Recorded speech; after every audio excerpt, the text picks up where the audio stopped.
Hello everybody, my name is Ash and welcome back to Dark Souls 3. Last episode we joined the Mound Maker's Covenant. And today we're going to continue on from our path. We're not going to go this way because that hollow is eyeing us up.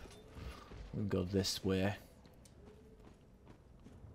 And since there's nothing of use in that direction, I think the safe route is to go here, drop down here. Yeah, that'll do us. The hell? What's that draw distance? Now before we progress, there is actually a little item around here.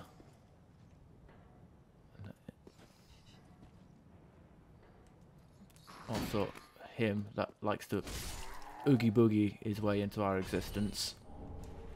Just a large soul though. Nothing too major, but if you're playing an item randomizer or something, it helps to know where every item location is. Kill both of them.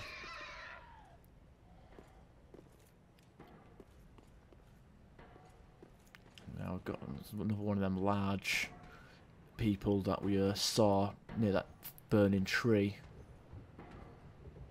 He's wielding a massive hammer.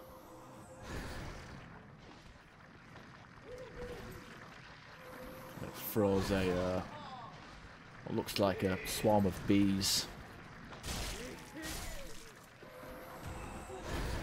If these bees catch you though, they do a bit of bleed build up. It isn't good.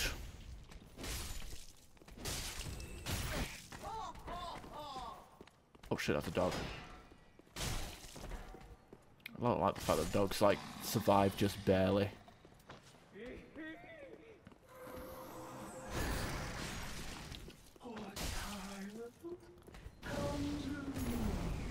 That's a grab attack as well. Don't want to get fucked by that. Oh, that sound. There we go, two-hander fucker. Ember. See, we've got this large church-looking building.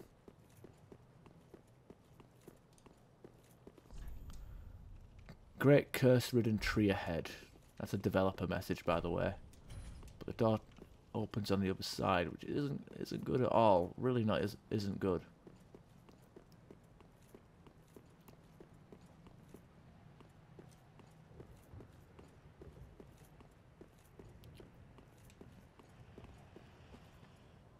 So over there is another large building, but we'll explore that in a bit. Actually, I'll grab that ember first. There we go.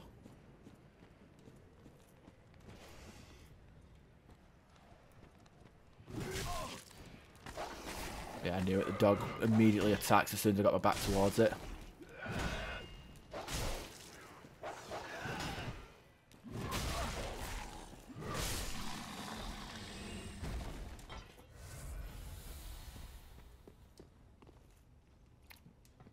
Drop down. There we go. We've got sewers and rats, one of the worst enemies in this game. Because they just fucking narrowly miss and they can still knock the hell out of you. Even with heavy armour, because LOL Dark Souls 3. Cestus. Or Cestus, or Castus, or Kaistus, I don't know. My justification for calling it Cestus is based on the word Caesar. So, a fist fighter's weapon made from fixed straps of leather studded with iron rivets. When two-handed, the cesti are equipped in each hand. Skill perseverance cross arms in front of the body to temporarily boost poise, aka get real poise for a slight amount of time. Damage is reduced. It's pretty sick actually. Can't go in there just yet.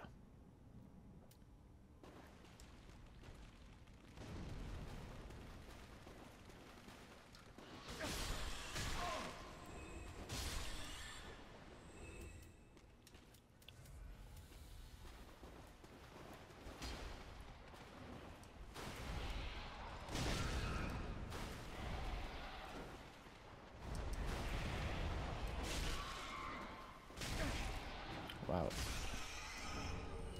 And blood bite ring. That's a guaranteed drop, by the way. And we can't equip it because we don't have any vitality. And the rings actually weigh us down in this game, which is kind of annoying, but whatever. One of the bite rings native to Karim increases bleed resistance. The crafting of these rings is forbidden, perhaps owing to the fear of malleable stone. Clerics, however, dabble freely in the art.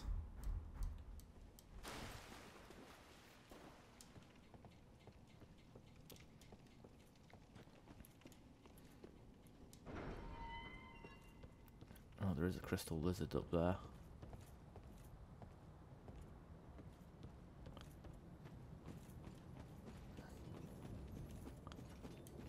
Yeah, it fucking aggro's like when we're down here, so it's kind of hard to grab. But we are gonna go travel back to the undead settlement bonfire because now we've made it this far. I want to investigate the from the other side, the other route that we didn't take.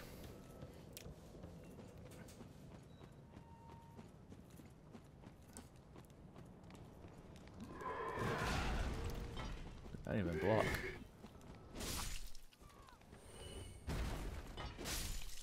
There we go. Does good damage, that there claymore, especially when you do the thrust attacks.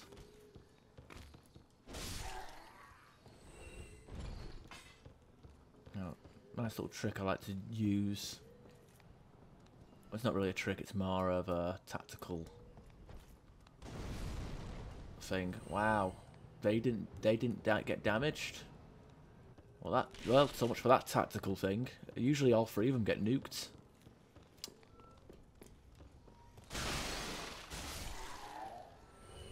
So much for making a walkthrough, huh?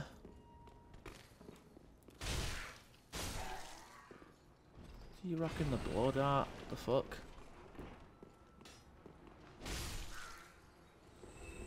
There we go.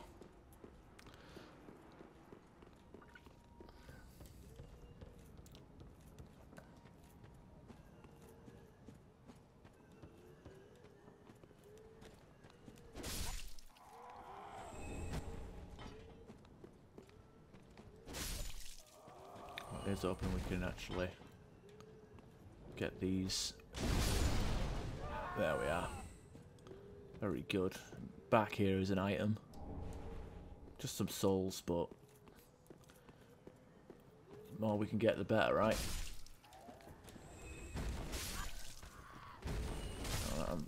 She's noticed that I've pretty much removed her entire congregation. Roll through it. Roll through it.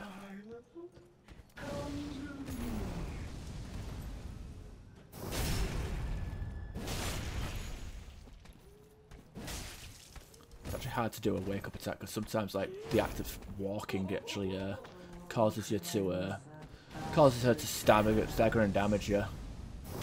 But if you keep a bit of range, try and bait the grab attack, we should be good. Now, Evangelist Robes, luckily we actually got that because I've read up on these. Surprising amount of poise for it. On it. Robe of an evangelist sent from the cathedral. These teachers, all women, came to enlighten inhabitants of the undead settlement and sent carriers on the path of sacrifice.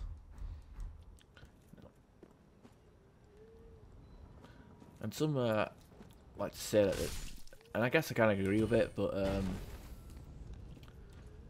these are typically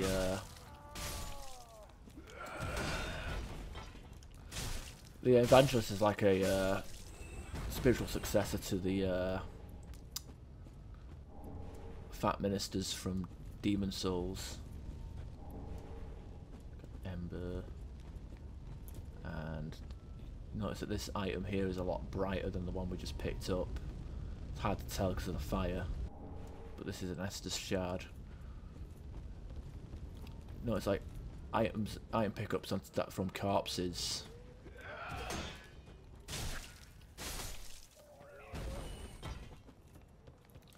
Like this one over here.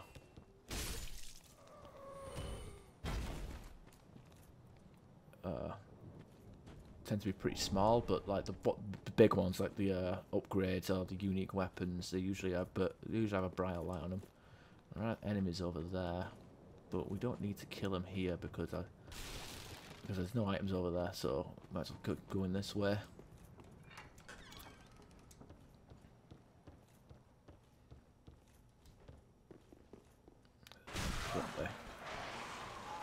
It's supposed to be like an enemy. And obviously we spoke to one of these, but that was the only one that you could speak to. Because it's pretty much there to give you a hint.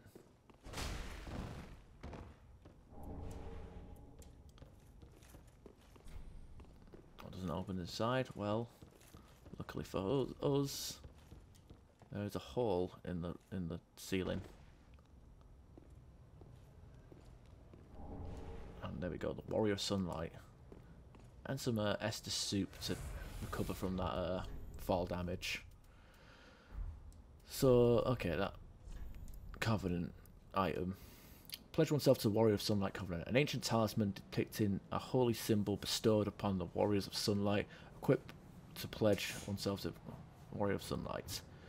Warriors of Sunlight are brilliantly beaming cooperators who place their golden signatures to help those in need. For it is their duty to deliver a great conquest to their summoner.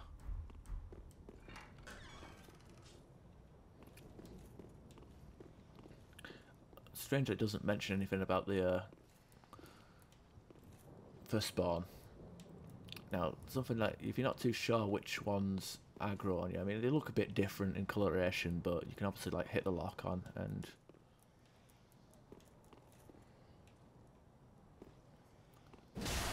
since we've got a claymore, we can easily get in there and out range. Oh Jesus!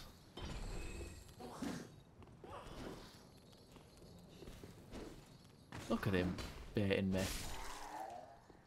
There we go. He's got red eyes like that knight, so he's supposed to be tougher. Oh, we got a harp. Or a harpy, I don't know.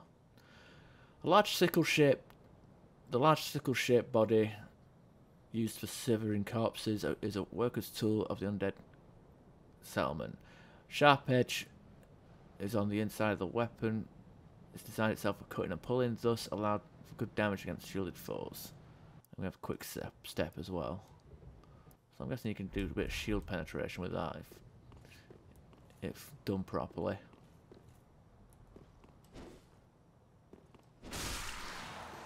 I don't even need to do the charge up. That's good. That's good.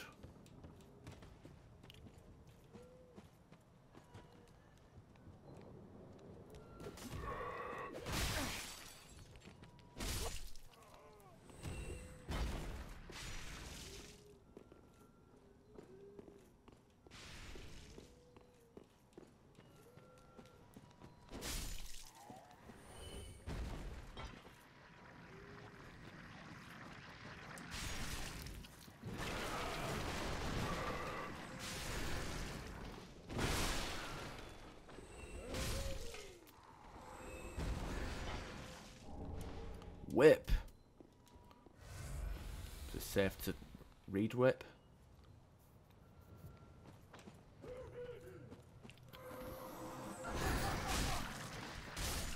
Oh shit, it curved underground, underneath her.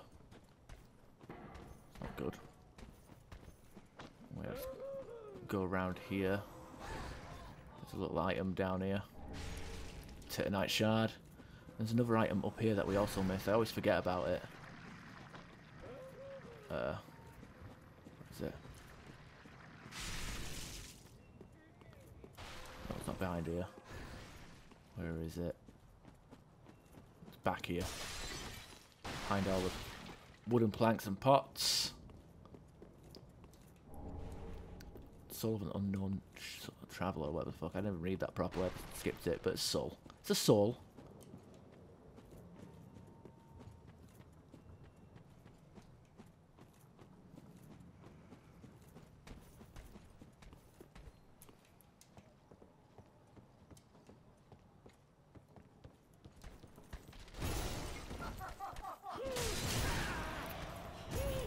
And she has a lot more poise than she has any fucking business. I mean, she's got... I mean, chess piece has 12, but it's fucking rags. That's the thing that frustrates me about these particular enemies, is it's the high poise that they have for no reason. It's incredibly frustrating.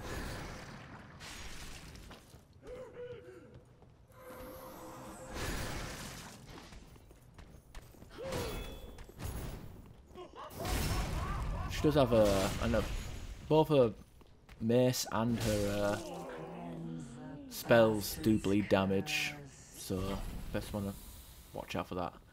Something just happened then. We just glue orange when we killed her.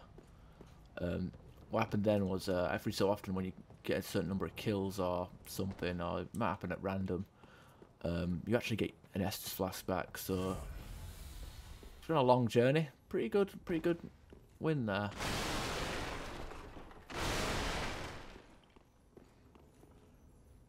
Anyway, we're up here, and let's... Oh, there's that crystal lizard. And we got it. Sharp gem.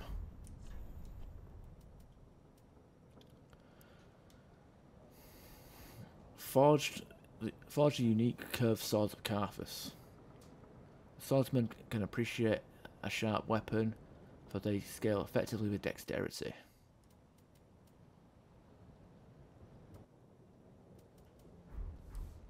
Very good. There's one more item above us as well. But as you can see, we're back around at that bonfire that we warped away from.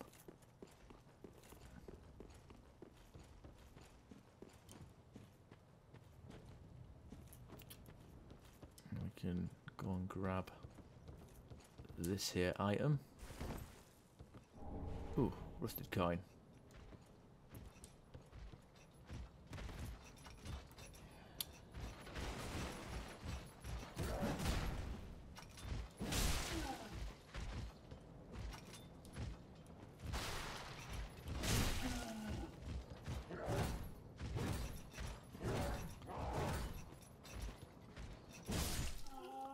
These fuckers are annoying because they can have like a really fast flurry attack, and their bloody saws also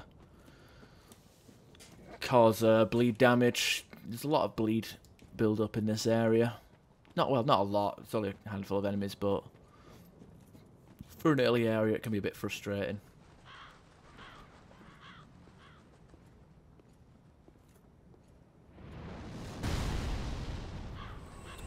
Now we just found out where that where those arrows come from. And oh shit. And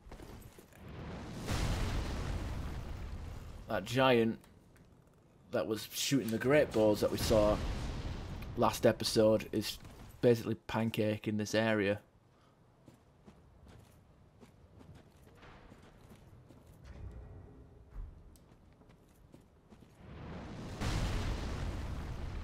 And unfortunately, he doesn't know how to hit them. Can hit us perfectly, though. Anyway, before we move on, I do want to go back to the Firelink Shrine. Because I think we should go ahead and talk to some of the people that are in there. Namely, Grey Rat.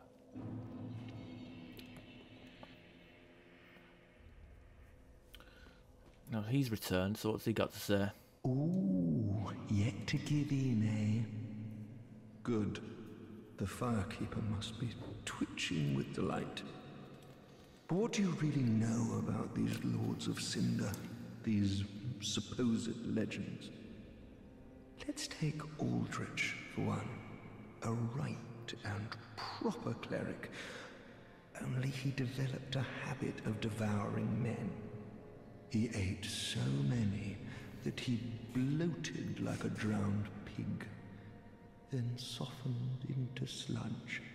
So they stuck him in the Cathedral of the Deep, and they made him a Lord of Cinder, not for virtue, but for might. Such as a lord, I suppose. But here I ask, do we have a sodding chance?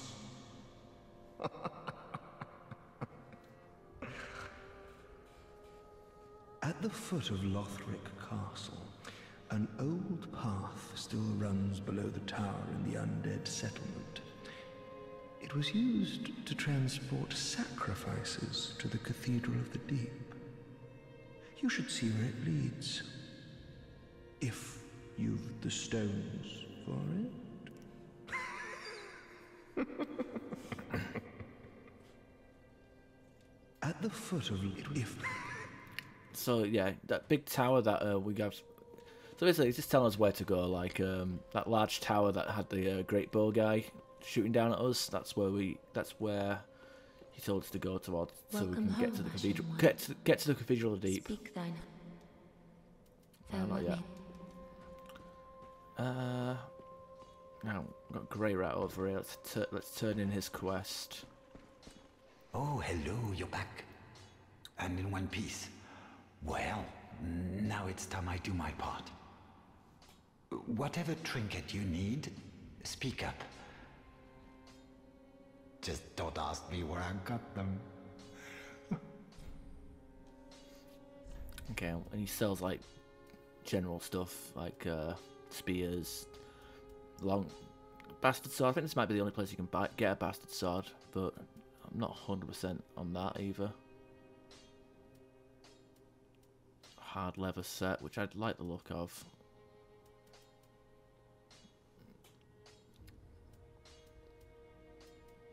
Might wear that. Might buy all that, but I'll farm for the souls. I'm not gonna waste too many souls. Ah, the bandit's knife. What a fall from grace that had. Nothing much. We can also sell our items, like our souls, specifically. Not the boss soul, though. Don't want to sell that. I can't remember. Is rubbish a crow trade? I can't remember. No, it's not. Sell that.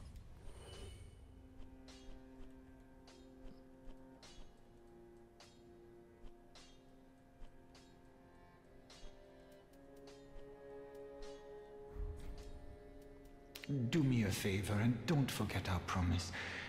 Give this ring to old Loretta at the base of the high wall. A nuisance, I know, but it will help me tie up some loose ends. Do me a favor. Okay, let's give her the bone. Give him the bone. Heavens, she was already dead. Thank you. I'm not surprised, though. Almost a relief, really.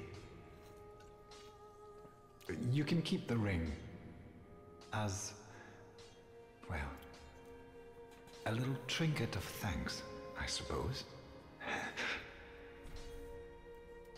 You can keep the as. Goodbye, and stay safe. Okay, thank you. You got anything new to say? Tis good, wasn't he?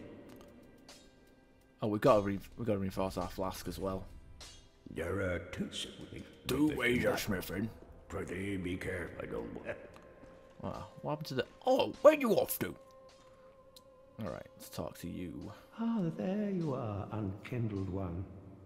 I wish to express my gratitude for trusting a lowly pyromancer and allowing me to gaze upon this majestic flame.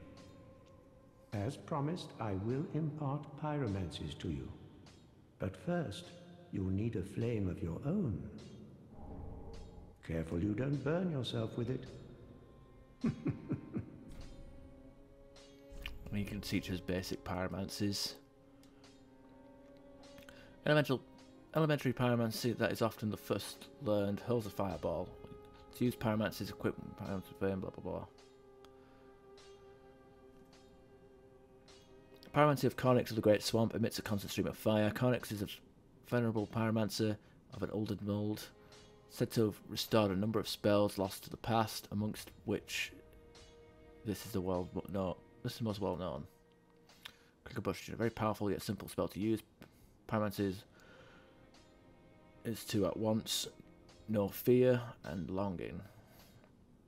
The resultant power of which depends on the caster's intelligence and faith. As you can tell, you need a bit of faith and a bit of intelligence. So you got actual requirements for pyromancy now. It's interesting, but whatever. Intense sweating increases fire damage absorption. Unique pyromancy of the Great Swamp associated with Kamina. Intense sweating increases fire damage absorption. An influential pyromancy that internalizes flame, likely forming the foundation for many subsequent spells. He also sells us the pyromancy starter set as well. Pyromancer Garb. Attire of pyromancers of the Great Swamp comprised of bronze ornamentation and animal pelt. In the Great Swamp, bronze was used ritualistically to ward off evil spirits, to keep darkness at bay. Yeah, we'll see how that fucking works. To learn pyromancies, you must vow to become my pupil. I know, but such is the way of the world. Respect your elders and so on. And pyromancy, of course, is no exception. Oh, we'll need a pyromancy tome to learn more advanced pyromancies. Though unorthodox, that would be the most expedient way to make progress. If this were the Great Swamp, and you had the luxury of time, we could have trained you the hard way. To learn I know, and do not be gone for long. What is a teacher without a pupil? Quite right, quite right. We've got another NPC that we need to talk to over here. He has a unique ability that we're going to make use of. Oh, our champion of Ash, welcome home. This pilgrim, with a debt in death, hardly deserves to behold this divine flame. And I never would have, had you not taken me into your service. I thank you dearly for this, and assure you of my leal service.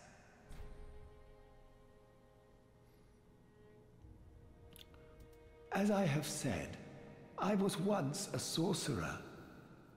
Alas, the magic of Londor is a far cry from the wonders of Vinheim. But I can teach you what I know. Perhaps, more importantly, I believe that I can help tease out your true strength.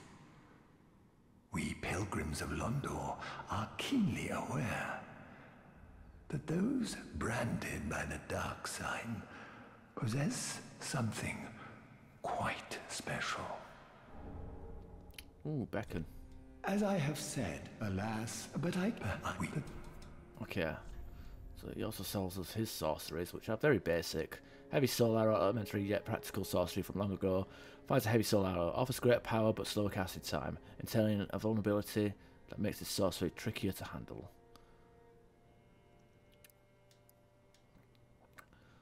Sorcery for casters who wield swords, reinforces the right weapon with magic.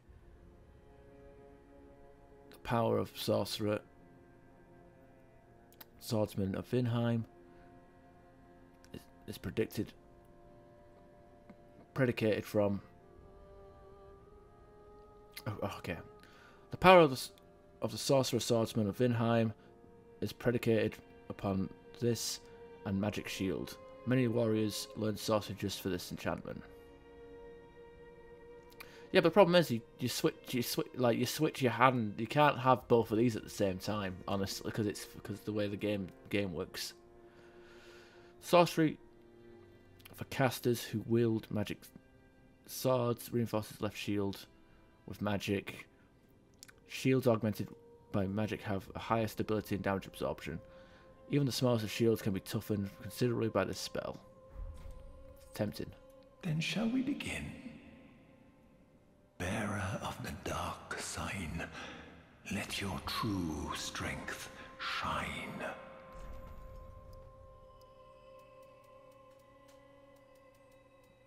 We're gonna bump up oh god, bump up endurance. Be safe, champion of Ash. Strange. I know we have to basically have to kill ourselves like a certain number of times to make sure we have to make sure we actually have a good chance at covering that. Oh, is that guy up there? Yeah, that guy's up there. We need to talk to him as well.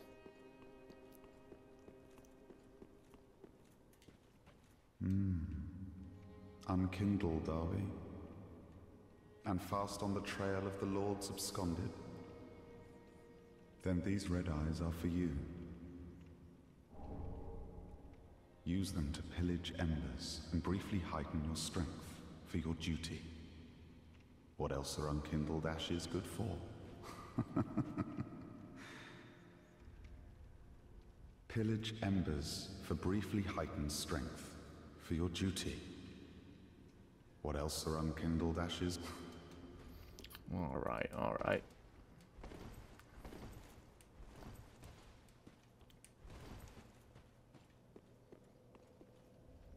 And last but not least, do you have anything worth saying? Welcome home, Ashen One. Speak, Ashen One, to be Ashen. Alright, we're gonna level up with the actual souls. I think we can only level up twice though. There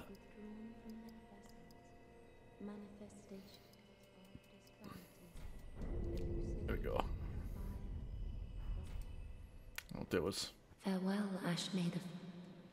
Alright, and with that we're gonna end this part. So I hope you guys enjoyed, and I'll see you next time. Ta-ta.